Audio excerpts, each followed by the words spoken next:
রাসূলুল্লাহ সাল্লাল্লাহু আলাইহি ওয়াসাল্লাম বলছেন, দোয়া করতেন, আল্লাহুম্মা জাআলিল কুরআনা রাবিআ কলবি, আয় মাওলা কোরআনুল কারীমকে আপনি আমার হৃদয়ের বসন্ত বানিয়ে দেন, ওয়া নূরা সাদরি, আমার বুকের আলো বানিয়ে দেন, ওয়া জালাআ হুজনি, আমার সমস্ত দুঃখ বেদনা পেরেশানি দূরকারী আল্লাহর কোরআনকে বানিয়ে দেন, ওয়া যাহাবা হাম্মি, যাবতীয় অস্থিরতার দূরকারী কোরআনকে বানিয়ে দেন। কোরআনুল কারীমের প্রতি মহব্বত জরুরি, কোরআনুল কারীমের প্রতি আজমত বহুতই জরুরি, বহুতই জরুরি। এজন্য আজকে আপনাদের কাছে এক বয়ানে, এক ওয়াজে বসে পুরা ইসলাম বলা সম্ভব না। নবী সাল্লাল্লাহু আলাইহি ওয়াসাল্লামের 23 বছরের সব বলে দেওয়া একদিনে সম্ভব? কথা বলেন না। তাহলে আমি একটা বিষয় গুরুত্ব দিলাম, সেটা হলো এইখানে আজকে ঈদ পরবর্তী আলহামদুলিল্লাহ যে ভাইরা আছেন, অনেক নওজোয়ান ভাই, কিশোর ভাই, আমি তোমাদের কাছেও ভাইয়া বলি, অনুরোধ করি, আল্লাহর কোরআনকে পড়ো। কোনো না কোনো একটু সময় বাহির করলে এ পড়ার ফাঁকে ফাঁকে স্কুলে, কলেজে, ইউনিভার্সিটিতে সব কিছুতে একটু ফাঁক করে সপ্তাহে একদিন হোক, 3 দিনে একদিন হোক, আধা ঘন্টা হোক, 10 মিনিট হোক, 50 মিনিট হোক, যেমনি সুযোগ হয়, বয়স্ক যারা আছেন আপনারাও মসজিদের ইমাম সাহেবের কাছে আল্লাহর কোরআন শিখেন, কোনো মাদ্রাসার উস্তাদের কাছে আল্লাহর কোরআন শিখেন, আলেমের সাথে সম্পর্ক করেন। আমাদের দেশে অনেক মুসলমান আমরা মসজিদের ইমামের সাথে আমাদের আন্তরিকতা কম, সালাম ফিরাইয়াই বের হয়ে গেছে, সালাম ফিরাইয়াই না ইমাম সাহেবের কাছে বসে। আমার খুলনার হযরত, বাংলাদেশের একজন শ্রেষ্ঠ বুজুর্গ, পাকিস্তান করাচির বিশ্ববিখ্যাত বুজুর্গ, কুতুবে আলম আরিফ বিল্লাহ হযরত মাওলানা শাহ হাকিম মোহাম্মদ আখতার রহমতুল্লাহ আলাইহির খলিফা হযরত মাওলানা মুফতি নুরুল আমিন সাহেব, অনেক বড় একজন আল্লাহওয়ালা হযরত মাওলানা মুফতি নুরুল আমিন, উনারে আমরা খুলনার হযরত বলি। তো উনি একদিন বয়ানে বলছিলেন, যশোর এক মাহফিলে আমি হুজুরের সাথে ছিলাম। তো হুজুর বয়ানে বলতেছিলেন 30টা বছর ধরে, 20টা বছর ধরে, কথাটা খেয়াল করেন, 30 বছর ধরে, 20 বছর ধরে, 10 বছর ধরে আল্লাহর ঘর মসজিদে যে মানুষটা দিবানিশি 5 ওয়াক্ত নামাজের ইমামতি করছে, বিশ্বাস করেন আমি হুজুরের কথা, শায়েখের কথা বলতেছি, উনি বলছেন নিঃসন্দেহে এই ব্যক্তি, এই ইমাম আল্লাহওয়ালা, আল্লাহওয়ালা। তাকে কদর করা উচিত, তাকে ভালোবাসা উচিত, তাকে শ্রদ্ধা করা উচিত। হ্যাঁ, হঠাৎ করে আসা বক্তার কপালে জোটে 50,000 টাকা, কিন্তু ইমাম সাহেবের কপালে জোটে কেনা 200 টাকা। কেন? কারণ উনি যে ফরজ নামাজের ইমামতি করে, এই জন্য এটা অন্যায় হয়েছে ওনার। অথচ ফরজ নামাজের দাম বেশি না, কথা বলেন না কেন? তো ইমামের দাম বেশি। আল ইমামু যামিন, আল্লাহ নবী সাল্লাল্লাহু আলাইহি ওয়াসাল্লাম বলছেন, ইমাম পুরা মহল্লাবাসীর জিম্মাদার, তাদের ঈমান, আমল, আখলাক, আখিরাত সর্ববিষয়ের পাহারাদার। নবী সাল্লাল্লাহু আলাইহি ওয়াসাল্লাম আলাদা দোয়া করছেন, আল্লাহুম্মা আরশিদিল আইম্মা, আল্লাহ ইমামদেরকে আপনি হেদায়েতের রাস্তা, কল্যাণের রাস্তা আপনি দেখান। কারণ তার পিছনে মানুষ অনুসরণ করে, তাকে মানুষ অনুসরণ করে। এই জন্য মসজিদের ইমামের সাথে সম্পর্ক বাড়ান, আলেমে দ্বীনের সাথে সম্পর্ক বাড়ান, একটা একটা মাসআলা শিখেন, একটা একটা শব্দ শিখেন, নিজের রুকুটা একজন আলেমকে দেখান যে হুজুর আমার রুকু হয় কিনা, আমার সেজদা হয় কিনা, আমার নামাজ হয় কিনা, আমার ওযু হয় কিনা, আপনি একবার দেখায় নেন। হ্যাঁ, বলে হুজুর ছোটবেলায় তো আমি মক্তবে শিখছি। ঠিক আছে বাবা, মক্তবে শিখলেও তো আজকে 40 বছর হয়ে গেছে, 50 বছর পরে আপনার বেখেয়ালে কোনো ভুল তো থাকতে পারে। এখন যদি শুধরায় নেয়, আখিরাত সুন্দর হয়ে গেল, কবরে গিয়া অনুভব করিলে সুন্দর করার তো আর সুযোগ হলো না। পরকালে গিয়ে তো আপনি বুঝবেন, কিন্তু সব লাভ তো হবে না। কোরআন শরীফে কথা স্পষ্ট আছে, প্রত্যেকটা নাফরমান হাসরের ময়দানে তার সমস্ত পাপের কথা মনে পড়বে। ওয়াজিআ ইয়াউমাইদিন বিজাহান্নাম, ইয়াউমাইদিন ইয়াতাযাক্কারুল ইনসান ওয়া আন্না লাহুদ যিকরা। আল্লাহ বলে হাসরের ময়দানে যখন ফেরেশতারা জাহান্নামকে টেনে আনবে, সবার সামনে এনে দাঁড় করাবে জাহান্নামকে টাইনা আনবে। এই যে মনে করেন এটা সাউন্ড বক্স, এটা যেরকম আমরা এখন সবাই দেখতেছি, এরকম জাহান্নামকে টেনে এনে দাঁড় করাবে ফেরেশতারা। কোরআন শরীফের আয়াত। আল্লাহ বলেন নাফরমান জাহান্নামের দিকে তাকাইয়েই ইয়াউমাইদিন ইয়াতাযাক্কারুল ইনসান, তার দুনিয়ার জীবনের সব কথা মনে পড়বে। ওয়া আন্না লাহুদ যিকরা, কিন্তু বলো না সেদিন মনে পড়ে কি লাভ হবে? কোরআন শরীফের আয়াত। ওয়া আন্না লাহুদ যিকরা, বলো না মনে পড়ে কি লাভ হবে? বুঝে তো আসবে। লাতারাবুন্নাল জাহিম সুম্মা লাতারাবুন্নাহা আইনাল ইয়াকিন। আল্লাহ বলে বান্দা এই দুই চোখে জাহান্নামকে দেখবা, আর দুই চোখে দেখে চোখে দেখা বিষয়ে যেমন নিশ্চিত হয় এরকম নিশ্চিত হবা জাহান্নামের ব্যাপারে। মনে করেন এইটা যে একটা হ্যান্ডবিল, এটা আপনারা নিশ্চিত? না না, এটা একটা মূলত মোবাইল।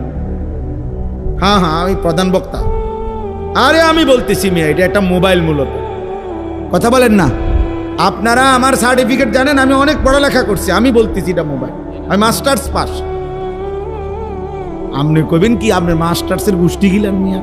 আমি এটা চোখে দেখি এটা হ্যান্ডবিল, আপনি করেন এটা মোবাইল। আপনি সার্টিফিকেট দিয়ে আমি কিনবো? আমি নিশ্চিত এটা চোখে দেখতেছি। তাহলে চোখে দেখা জ্ঞান, এটা অস্বীকার করার কোনো সুযোগ আছে? আল্লাহ তাআলা বলে জাহান্নামকে এভাবে চোখে দেখবা আর চোখে দেখে নিশ্চিত হবা, কিন্তু বান্দা আফসোস তো করবা। লাভ কি হবে? লাভ কি হবে? লাভ কি হবে? লাভ কি হবে? হায় ছেলেরা, তোমরা যদি বুঝতা ভাই কি পরিমাণ মোবাইল, ছবি, নারী, অশ্লীল দৃশ্য দেখলা।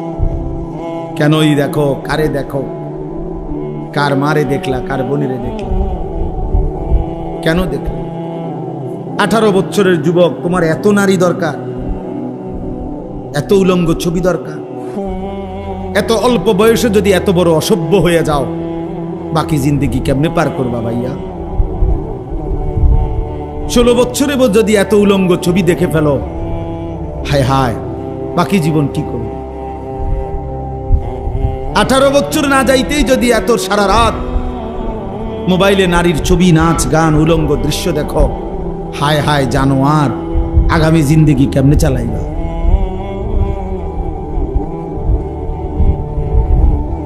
হ্যাঁ, আস্তাগফিরুল্লাহ। আজকের পত্রিকা আসছে ইসরায়েলের ইহুদি কুত্তারা এই মুহূর্ত গাজার ফিলিস্তিনের মুসলমানকে এভাবে বোমা হামলা করছে। বোমার হামলার সাথে সাথে ওই জায়গার মধ্যে ধোঁয়া উঠে জীবন্ত মানুষ যে মারা গেছে তাৎক্ষণিক এই মানুষের লাশ টুকরা টুকরা হয়ে আকাশে উঠতেছে, উপরে উঠতেছে। আমি নিজ চোখে দেখছি ইমানদারের লাশ, মুসলমানের লাশ টুকরা হইয়া ছিন্ন ভিন্ন হইয়া উপরে উঠতেছে ধোঁয়ার সাথে। এটা তো ভাইয়া রূপকথা না, এটা তো গল্প না, এটা অতীত কাহিনী না, এটা কাল্পনিক কোনো কথা না। এটা এই মুহূর্তে হচ্ছে পৃথিবীতে। ইহুদি কুত্তারা, বেঈমানরা মুসলমানদের উপরে এইভাবে জুলুম করছে। ওই মুহূর্তে পৃথিবীর এক অঞ্চলের মুসলমান যখন এই পরিমাণ নির্যাতিত, আরেক অঞ্চলের মুসলমানের সন্তান, মুসলমানের যুবক ঠিক ওই মুহূর্তে সারা রাত মোবাইলে উলঙ্গ ছবি দেখতেছে। আরে দোস্ত, এর চাইতে বড় বেইনসাফি জুলুম আর কি হইতে পারে? এর চাইতে বড় আফসোস কি হইতে পারে? এর চাইতে বড় আরে কিছু করতে না পারি, চোখের এক ফোঁটা পানি তো ফেলতে পারি, আল্লাহর কাছে তো দুইটা হাত তুলতে পারি না। মনে হয় যেন পাশের বাড়ির মুসলমানকে রক্তে ভাসায় দিছে। এই ঘরের ছেলে তখনও মোবাইলে টিপে। আমার সমস্যা কি? তারা মেরে লেছে, আমার কি? আমার সমস্যা কি? আমার তো মারছে না,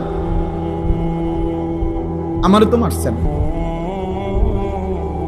মিয়ানমারে না ভূমিকম্প হয়েছে, আমার দেশে তো হয়েছে না, আমরা বুড়িসং তো আর হয়েছে না, অসুবিধা কি? এই জন্য ভাইয়া ভাবা উচিত, আমরা ভাবা উচিত, আমরা ভাবা উচিত।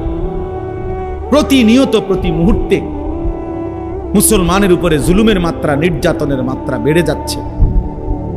কোনো ভদ্রতা, কোনো সভ্যতা, কোনো মানবতা এই ইহুদি কুত্তাদের কাছে নাই, এই হিংস্র জানোয়ারদের কাছে নাই। পৃথিবীর সমস্ত মানবতা, ভদ্রতা সবকিছু তালা মাইরা, বিবেকের মধ্যে তালা মেরে এরা মুসলমানকে ধ্বংস করে দিচ্ছে, রক্তে জমিন ভাসায় দিচ্ছে। এই সময় আমরা এত নাচ গান, এত তামাশা করা ঠিক না। আমি এই কথাটা আমি বলছিলাম, আমার সবচেয়ে বেশি আশ্চর্য লাগে যে পুরো একটা মাস রমজান পালন করে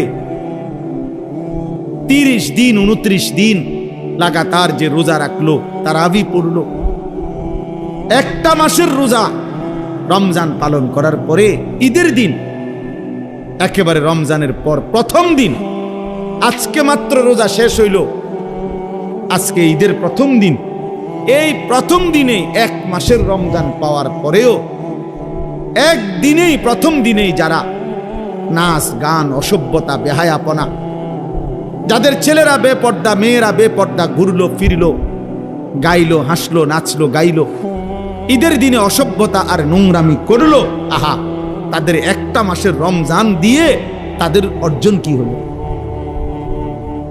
ইনসাফ চিন্তা করে। একটা লোক বুঝিয়ে এক মাস ওষুধ খাওয়ার পরে ধারাবাহিক একটা দিনও আজকে মাত্র ওষুধটা বন্ধ করলাম, তো পরের দিনে বুঝি বমি করে দেয়। এক মাসের ওষুধ কি একদিনও কাজ করবে না? তাহলে একটা মাস রমজান রোজা রাখবার পরেও যেই ছেলেগুলো, যেই মেয়েগুলো বেহায়া বেপর্দার ঈদের দিনে অসভ্যতা ছড়ায়া দিল, নাচলো, গাইলো, মেয়েগুলো বেপর্দা ছুটলো, ছেলেগুলো এক ওয়াক্ত নামাজ পড়লো না।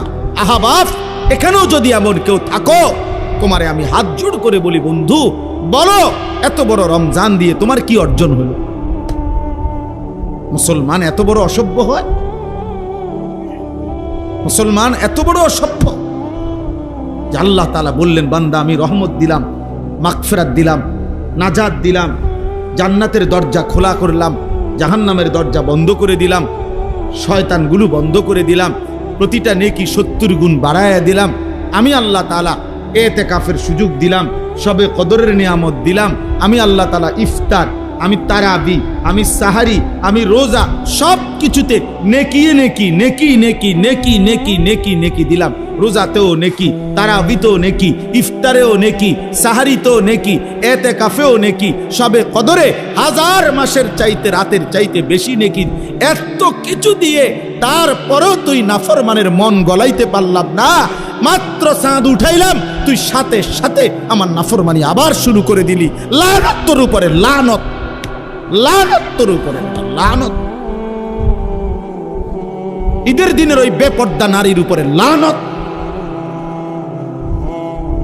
ঈদের দিনের ওই অসভ্য যুবকের উপরে লানত, বেটা তোর উপরে, অভিশাপ তোর উপরে বেটা।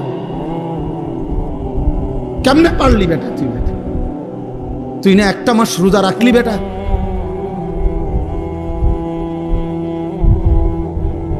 একদিনও কি মানুষের গুনার থেকে বাঁচে না?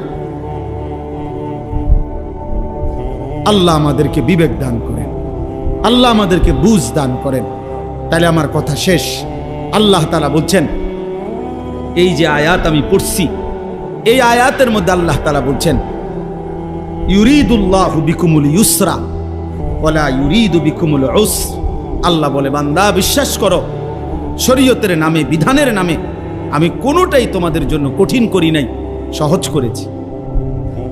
সহজ করেছি বান্দা, আমি একটা হুকুম আমার বান্দার উপরে আমি আল্লাহ কঠিন করি নাই, আমি সহজ করেছি। কাজেই বলি তুকমিলুল ইদ্দাতা, আমার রোজার মাসটা রমজান সবগুলো হুকুম আহকামের মাধ্যমে একেবারে গুনে গুনে পূর্ণ করো। আল্লাহ বলছে রোজা পুরা রাইখো, ইফতার, তারাবি, সাহারি, এতেকাফ, শবে কদর সবগুলো হুকুম আহকাম পূর্ণ আদায় করো। আর বলি তুকাব্বিরুল্লাহ আলা মা হাদাকুম, আমি যে তোমারে হেদায়েত দিলাম, রমজান দিলাম, এতগুলো নিয়ামতের, এতগুলো আমলের, এতগুলো নেকির সন্ধান দিলাম, এই জন্য ঈদের দিনে তুমি আমার তাকবীর আল্লাহু আকবারের আওয়াজ বুলন্দ করো। এই জন্য ঈদের দিনে আমরা কি পড়ি? সুন্নাত আল্লাহু আকবার, আল্লাহু আকবার, লা ইলাহা ইল্লাল্লাহু ওয়াল্লাহু আকবার, আল্লাহু আকবার ওয়ালিল্লাহিল হামদ। তাহলে আল্লাহ ঈদের দিনে বলল তাকবীর দিতে, তোমারে কি ডেক্সেট বাজাইতে বলছে হারামি? তুমি ডেক্সেট বাজাই লাগা, তুমি মানুষের বেটির ফিসে আট লাগা। তোমার মেয়ে বেপর্দা বের হলো কেন? এই বাপ, যাদের মেয়ে বেপর্দা বাইর হলো, আপনি কিসের বাপ হইলেন মিয়া? আকামলা মিয়া, কিসের বাপ হইলেন আপনি মিয়া? যার স্ত্রী বেপর্দা, তুমি বেটা কিসের স্বামী বেটা? তুমি অপদার্থ, আত্মমর্যাদা নাই বেটা তোর, বেটা গায়রত নাই বেটা তোর বেডিরে। সারা মহল্লার মানুষ দেখে বেটা, সব বখাটে দুশ্চরিত্র যুবক বেটা টিটকারি মারে, ইটকারি মারে, তুই বেটা বে করে থাও বেটা। আহাম, এ তো বেগায়রত মানুষ, আত্মসম্মানহীন মানুষ। যার ভিতরে ভদ্রতা আছে, আত্মমর্যাদা আছে, তার স্ত্রী বেপর্দা হতে পারে না। যার ভিতরে প্রেস্টিজ আছে, প্রেস্টিজ,